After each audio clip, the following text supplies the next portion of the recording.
It might be hard to see just how steep this hill really is, and although it doesn't look like much now, this 1,000 feet long hill will soon be the newest feature at Mount Timothy.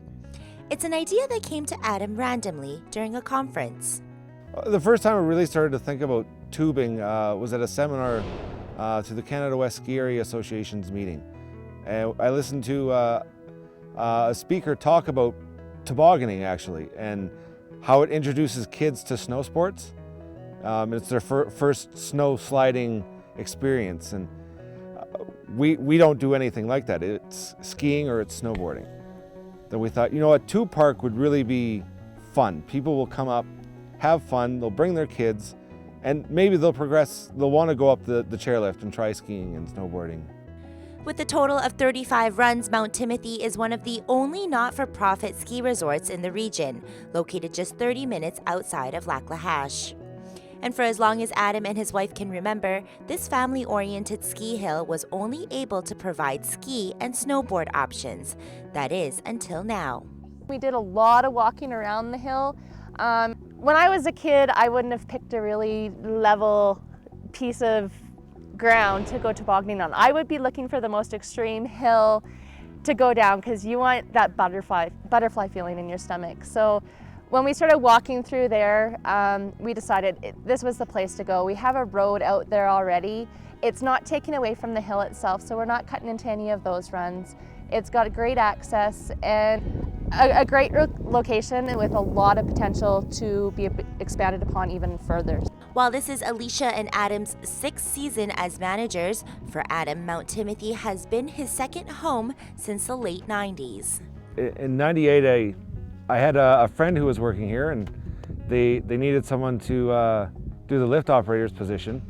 And he gave me a call and said, "Hey, I know you're looking for a job. You want to come up?" And I said, "I don't know how to ski." He said, "Oh, don't worry, you don't need to ski." I came up here and the guys gave me skis and boots and said, "All right, go up to the top of the lift." From there, Adam slowly worked his way up, becoming a maintenance tech and then eventually taking over the entire mountain. So it's safe to say that Adam has had a hand in most of the additions and improvements at Mount Timothy.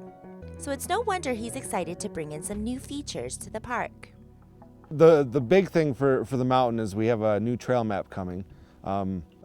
Something I've wanted to do for some time. Our old trail map's quite dated, and it's really going to be a showpiece at the top and the bottom of the lift.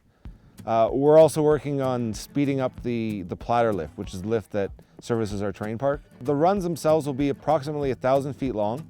There'll be 3 runs, so we're going to have that fast lane for the teenagers and adults who want to cruise, and we're going to have a slower lane that's more mellow for the little kids that don't want to fly down the mountain. They just want to have a gentle slide. While the team is currently working on landscaping the soon-to-be tube park, like any new project, financial costs are always a concern. The tube park itself, we did get a $30,000 grant from the Northern Development Initiative. That's really helped kickstart this. We do have some equipment work that we need done.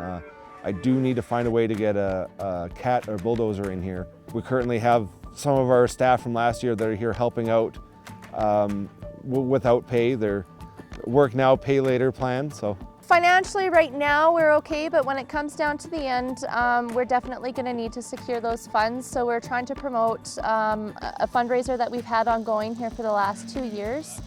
It's called the Seat Pad Fundraiser. So what it is people get to purchase a seat pad for our chairlift, which if you've ever rode up here, you kind of know how uncomfortable those wooden seats are. And with that seat pad purchase of $500, you get a charitable donation receipt. And those funds are earmarked. And one of the projects we put in there was for a tube park. So we'll be able to, if we can secure those seat pad sales and get that fundraising up and going again, it's kind of hit a stalemate here now. We'll be able to buy the tubes, I think, is one of our main purchases that we need to start saving up for. The new tube park is set to be completed and ready to go during their December opening weekend. Really, we thought it'd be fun and exciting, and it would bring people to the area that don't ski and snowboard, that would come up and see what we have to offer. I can't wait. I'm excited to see a lot of our families that we see on a regular basis get to try this out for the first time and to hear their feedback. So we're doing it for them. For Shaw TV's Go, I'm Christina Jung.